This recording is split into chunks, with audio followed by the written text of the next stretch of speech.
uma coisa que aconteceu comigo com muita frequência durante longos anos foi sonhar com Saibaba. E isso aconteceu muitas vezes. Vários sonhos, sonhos lindos, alguns eu acordava chorando, outras vezes é sempre uma sensação muito, muito boa. E isso por si já era uma sensação de que dele era realmente a encarnação do amor, porque eu não me considerava uma pessoa que tivesse merecimento para ter um sonho com aquela qualidade ou com esse sentimento que afloravam na gente, né? Isso já era muitas vezes eu acordava assim com a certeza de que ele era muito bom, de que ele cuidava e que ele não estava olhando os defeitos, porque a gente vê os nossos defeitos, a gente às vezes se sente desqualificado para tudo. E quando você recebe assim o darshan, né, não físico, mas num sonho, e tem aquela sensação, aquela coisa, então você vê como ele é misericordioso, né? Uma época eu estava muito aborrecido comigo, uma coisa que aconteceu, eu estava muito aborrecido comigo, porque eu cometi uns erros e aquilo não saía da minha cabeça. Eu achava que eu devia ter agido de outra forma, porque era devoto de Saibaba, não devia ter feito a coisa do jeito que fiz. E isso ficou me atormentando muito tempo. E aí eu tive um desses sonhos, né, a época que eu sonhava muito com ele apareceu e eu vi Saibaba assim no sonho, eu vi Saibaba. Eu sabia que não era. Todos os outros sonhos era Saibaba mesmo, fisicamente. Nesse sonho, era como se fosse uma projeção dele, alguma coisa assim, né? Mas era ele, só que ele não estava no corpo físico, eu via como se fosse a alma dele, dizer assim. Mas eu fiquei muito impressionado, fui lá e toquei os pés dele, coloquei a cabeça nos pés dele, e quando eu levantei a cabeça, a mão dele estava aqui. E aí eu não consegui levantar a cabeça. Aí ele abaixou e falou no meu ouvido: eu te perdoo, eu te perdoo. Então isso foi uma uma das oportunidades assim que eu via que Saibaba é muito, muito amoroso, muito, né, divino.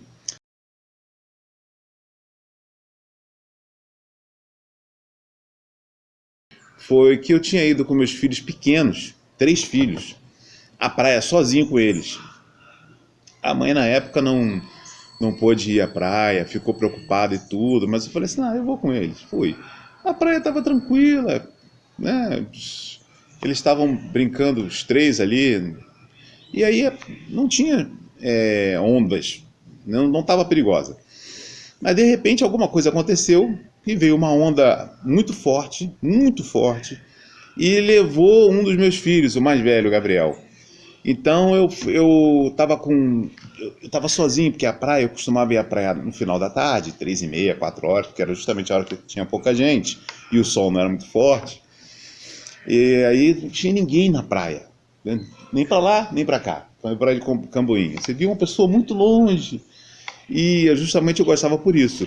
E eu não quis deixar os outros sozinhos, um era muito pequeno, que era o Ravi, e o Gabriel foi levado, então eu peguei ele no colo, o Ravi, porque ele era pequeno, e fui lá pegar o Gabriel e segurei ele. Mas aí o que aconteceu? Veio uma onda atrás da outra. A onda vinha, pá, jogava, caía em cima da gente, bebia água, rolava. Eu com o Ravi no colo, com o Gabriel na mão, e vinha a onda e plá, jogava a gente o tempo todo. Aí teve uma hora que eu perdi completamente as forças. Não tinha mais força para nada. Nem para andar, nem para nadar mais, nem para segurar mais o Gabriel. E a onda ela vinha, batia, depois ela puxava. E numa hora dessa que ela puxou, nessa hora que eu perdi a força, eu estava segurando o Gabriel com muita força e não tinha mais força. Então ele escapou. Nessa hora ele falou, pai! E ficou me olhando com aquela cara de desespero. E a única coisa que eu fiz foi, Saibaba! Gritei assim, muita força, né? Aí nessa hora, imediatamente, 3 pessoas do nada assim vieram. Um pegou o Ravi do meu colo. Quando eu acabei de gritar, o cara pegou o Ravi do meu colo. O outro caiu dentro do... Aliás, esse mesmo pessoa que pegou o Ravi, botou o Ravi lá, se jogou dentro da água, foi lá pegar o Gabriel. E um velhinho, devia ter uns 60 e poucos anos, cabelo branquinho, junto com a moça, me seguraram. Ele segurando a moça me segurando e eu com o Ravi no colo. E ficaram ali assim, porque a onda puxando e o velhinho estava vermelho. E ficou assim até que conseguiu e me tirou e saiu todo mundo ileso, né? Aí isso foi pra mim, eu nunca mais esqueci isso. Tenho certeza, porque eu não vi ninguém na praia. Pode até ser que essas pessoas estivessem vindo. Mas enfim, foi quando eu gritei e eu já não tinha mais menor condição de nadar, né, de conseguir sair dali. Fomos salvos por esse. Tenho certeza que esse homem atendeu ali o grito de um devoto, um humilde devoto. É isso. Sairá.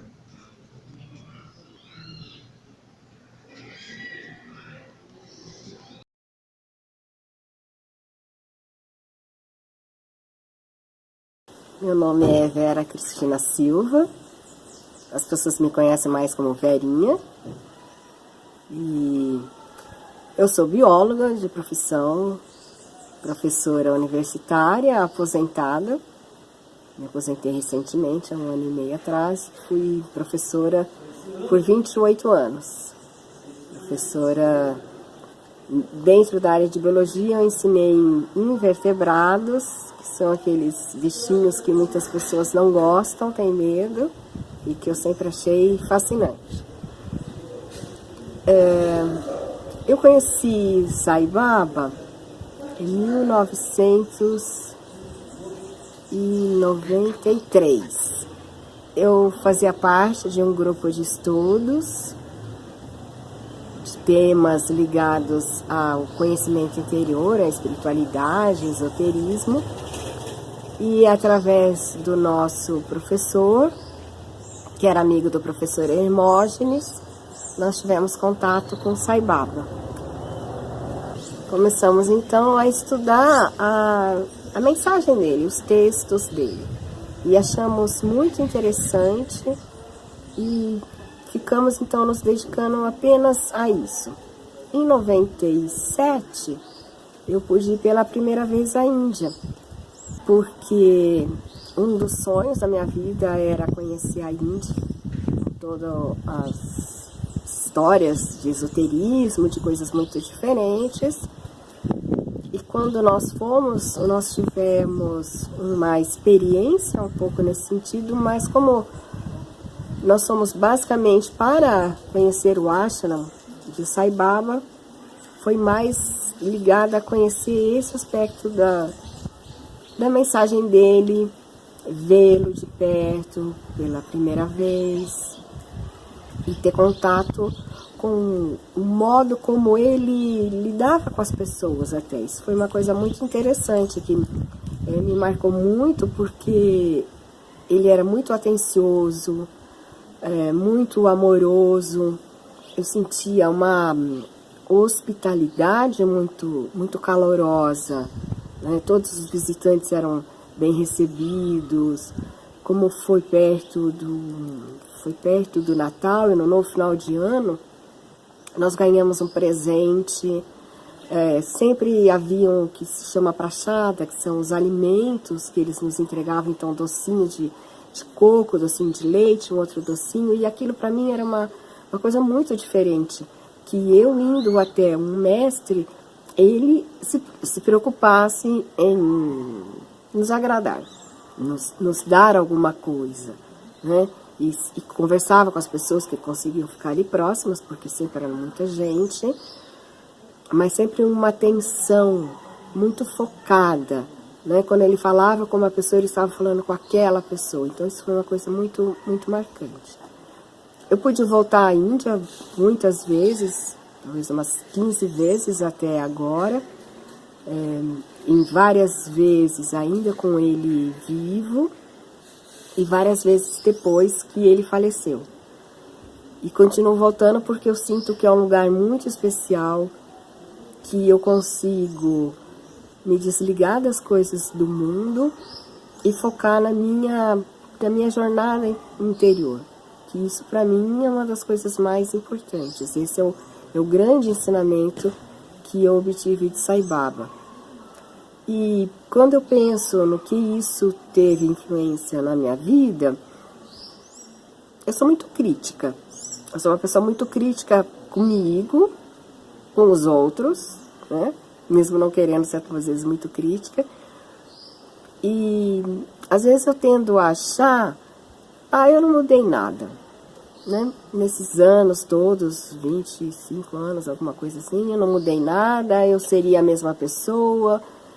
Mas no fundo eu sei que não é verdade, porque eu percebo que todo esse ensinamento, ele atua em nós de uma forma às vezes muito sutil, e as pessoas que estão à nossa volta, elas percebem isso e elas dizem, né, o quanto nós somos amorosos, quanto nós somos preocupados com os outros, e como isso é diferente da maior parte das pessoas. E para mim isso é uma coisa natural, eu não sinto que eu sou diferente. Eu apenas estou expressando, talvez, algo que as outras pessoas não consigam expressar. Então eu sinto que esse contato com o Sai Baba e com a mensagem dele teve um impacto muito grande na minha vida familiar e também na minha vida profissional, porque como professora, eu sempre procurei ser uma professora melhor. Como eu disse, eu sou muito crítica, então eu acho que eu poderia ter sido melhor ainda, mas eu sinto que, como o Sai Baba também dizia, a gente deve buscar a excelência, né? Que é nós fazermos o nosso melhor. Então eu fui fazendo o que era aquilo que eu conseguia fazer melhor, mudando sempre e passando para os meus alunos esse conhecimento. Então, depois de um certo tempo, sempre que foi possível, eu procurei passar esse conhecimento da mensagem de Sai Baba na educação, que é o programa de educação em valores humanos, e que tem ajudado muitas pessoas, muitos jovens, muitos professores, muitos pais de família. E atualmente é um dos meus focos, né, essa atuação junto ao Instituto que difunde essa mensagem, a escola Satya Sai de Ribeirão Preto, onde eu atuo como voluntária, e tentando fazer agora uma ligação disso com os meus conhecimentos de bióloga, de valorização do contato das pessoas, principalmente as crianças, com a natureza. Porque nesse contato elas vão poder se acalmar, elas vão poder olhar para dentro de si e descobrir quem elas realmente são. Que essa é a nossa busca básica na vida, saber quem nós somos. O que nós estamos fazendo aqui? Como eu posso agir no mundo? Né? Quem eu sou, de onde eu vim, para onde eu vou, são essas perguntas básicas, e eu acho que esse contato com a natureza pode nos ajudar nesse sentido. Então eu vejo que essa experiência com os ensinamentos de Sai Baba foi muito importante para isso, né? Para ajudar a até me manter na minha profissão, como eu era professora universitária, é um ambiente bastante difícil, competitivo, exigente, com metas, né, que a gente tem que ter, e publicações e todas essas coisas, que me ajudou a ter um pouco mais de calma, né, equanimidade para passar por isso.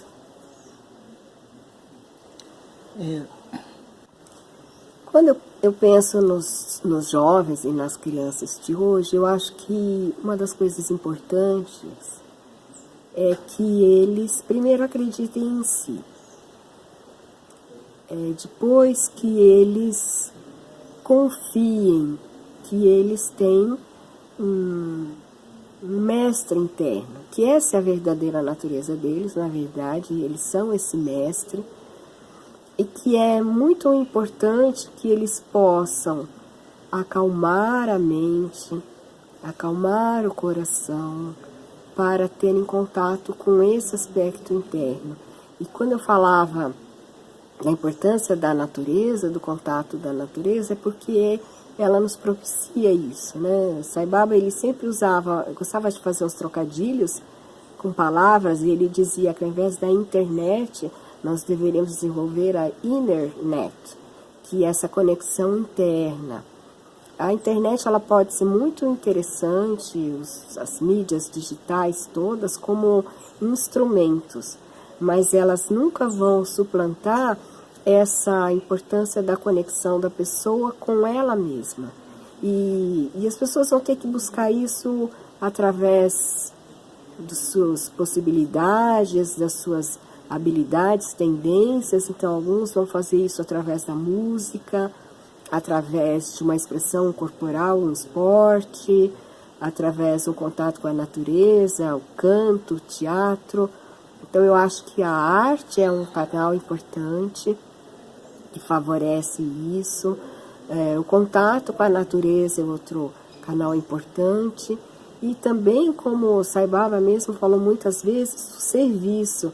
Porque quando nós achamos que eu estou muito mal, a minha vida está muito ruim, mas eu entro em contato com outras pessoas que têm muito mais problemas de sobrevivência, problemas muito básicos, e eu consigo fazer alguma coisa, isso me ajuda, né? Isso ajuda a perceber quem eu realmente sou e que eu não sou diferente do outro. Então, uma outra coisa interessante dos jovens fazerem é prestar serviço altruísta. E tem muitos lugares onde eles podem fazer isso.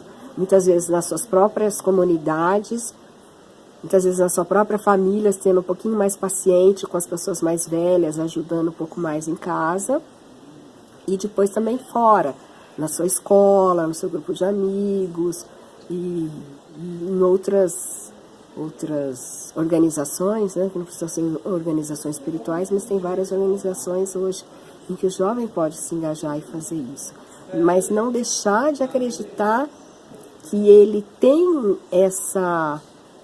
esse brilho, essa luz interna, esse mestre, e que ele deve se acalmar e ouvir esse mestre para conseguir seguir e atingir o seu objetivo na vida, que também é ser feliz na plenitude. Então, a minha experiência pessoal com Sai Baba não tem um grande milagre, né? Então, eu sempre me senti muito cuidada na minha vida, nada muito sério, muito dramático, perigoso aconteceu. Então eu acho que eu sempre fui muito cuidada, protegida. E Sai Baba para mim é o mestre das pequenas coisas. Pode ser uma coisa assim muito, muito boba. Eu estava viajando, estava fora de casa já há bastante tempo, com saudade da comida de casa, e pensei assim, nossa, que saudade, que vontade de comer uma lasanha, né? Porque eu estava fora do país, vontade de comer uma lasanha, uma coisa tão italiana, mas também tão brasileira, né? E eu pego o voo de volta e a comida que é servida é uma lasanha. Eu vou viajar para um lugar e eu descubro que tem uma pessoa que também vai para lá e a gente consegue fazer compartilhar a viagem. E é uma pessoa muito amorosa, uma pessoa que me ajuda, que cuida de mim. Uma vez eu fui para a Bahia com uma amiga, nós fomos de carona, jovem, né, na faculdade. Fomos de ônibus uma parte, e o ônibus quebrou e tinha um senhor com um rapaz mais jovem, uma criança, e nós ficamos amigos da criança, ajudando a cuidar da criança. E, enfim, o ônibus chegou lá na Bahia de madrugada e nós não tínhamos como ir para outra cidade aí que nós íamos. Então, esse ônibus falou, não, vocês foram tão simpáticas conosco, vocês vão para a nossa casa, vocês dormem lá, depois vocês continuam a viagem. Então, fomos para a casa dessa família que não conhecíamos, nunca tínhamos visto, dormimos lá, eles nos acomodaram, era uma casa muito simples, no dia seguinte seguimos viagem. Então, sempre assim, esses cuidados, que são assim, gestos pequenos, mas que, como eu falei, mostram esse amor, né? Amor para mim não é um gesto grandioso, né? Não é o buquê de flor, mas é você falar um bom dia todos os dias para aquela pessoa, mostrar que você se importa com ela, né? É você olhar nos olhos, é você pegar na mão da pessoa, é você ter esse cuidado, né? Se sentir cuidada. E isso para mim é o modo como eu sinto que o meu mestre se relaciona comigo. Tem pessoas que passaram por ocasiões, acontecimentos mais grandiosos, mas comigo, exceto uma vez na minha vida, em que minha vida correu um risco, que eu tive um acidente, que poderia ter sido muito grave, mas não foi, embora tenha tido consequências muito dramáticas na minha vida, da minha família, mesmo assim eu me senti cuidada. Então, às vezes, a gente quer ter uma relação com um mestre espiritual e espera grandes sinais dessa presença. Mas eu acho que, na verdade, o que nós precisamos é aperfeiçoar o nosso olhar para perceber a sutileza, porque se nós estamos falando de alguma coisa interna, espiritual, o espiritual ele é sutil, ele não é como a matéria grosseira. Então, o sinal, a evidência dessa presença sutil, ela não pode acontecer de uma forma que seja mais grosseira no sentido de mais ligada à matéria, mais denso. Vai ser sempre alguma coisa mais sutil.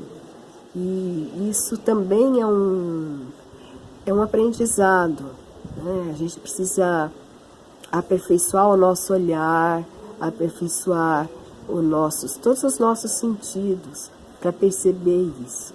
Porque isso está à nossa volta, né?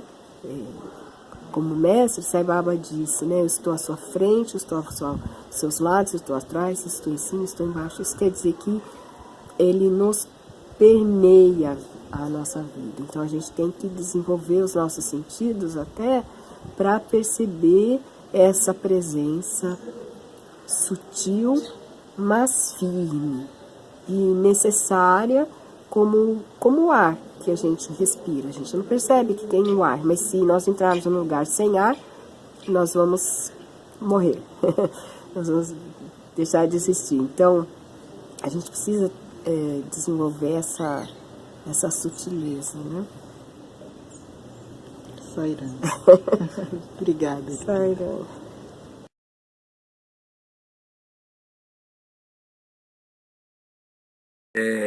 Eu tive uma experiência, até comentei com ele, na Índia. Vocês que são apaixonados por educação, essa experiência que eu tive há 10 anos me marcou profundamente. Uma região extremamente pobre, ali na área norte da Índia. Eu fui fazer umas visitas para conhecer e me perdi. Naquela época não tinha Waze, não tinha... E eu me perdi e tinha uma criança embaixo de uma árvore, uns 10 anos de idade, 12 anos de idade, com os óculos, tipo os óculos do Cajuru, assim, bem fortes, bem com muito grau. E ela estava lendo um livro dessa grossura e eu perguntei, você sabe onde é que fica aqui o ashram? Tal. Aí a criança disse, boa tarde. Já foi boa tarde, tudo bem com o senhor?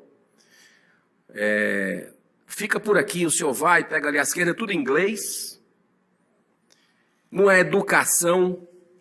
E eu fui depois, quando eu cheguei no Ashton, eu fui perguntar qual é essa educação que está sendo implementada aqui. E é uma grande revolução silenciosa que está acontecendo lá, senador Confúcio. Um exemplo é a educação de valores humanos. É uma educação, projeto Satya Sai Educare. Não sei se você já teve, Vossa Excelência já teve acesso. Ele é fundamentado em 5 princípios. Já tem aqui no Brasil escolas, em São Paulo, lá no Ceará, tive a oportunidade de levar para lá. Não tem 1 centavo de dinheiro público. Só para permitir a conclusão. É baseada em princípios como a verdade, a retidão, a não violência, o amor e a paz. Vou dar um exemplo bem rápido de matemática. Como é que nós aprendemos exercício de matemática? Assim, um exemplo bem clássico. Tem 5 maçãs em um cesto. Passou uma pessoa, pegou 3. Quantas maçãs ficaram, senador Paim? 2 maçãs. Olha o método. Tem 5 maçãs no cesto. Passou uma criança com fome na rua. O dono das maçãs doou 3 maçãs para ela. Quantas maçãs ficaram? 2. O resultado matemático é o mesmo. Só que você colocou amor, solidariedade, cooperação. É isso que a gente precisa na nossa sociedade. A concorrência ser substituída pela cooperação, o valor da cooperação. Então, eu acredito muito, são os alunos mais disputados quando chegam na universidade, porque lá esse método vai até a universidade, são os formandos mais disputados por grandes empresas americanas da Europa, porque eles têm valores muito fortes, valores éticos, princípios, né? E é isso que a gente precisa estimular, o caráter, né, do seu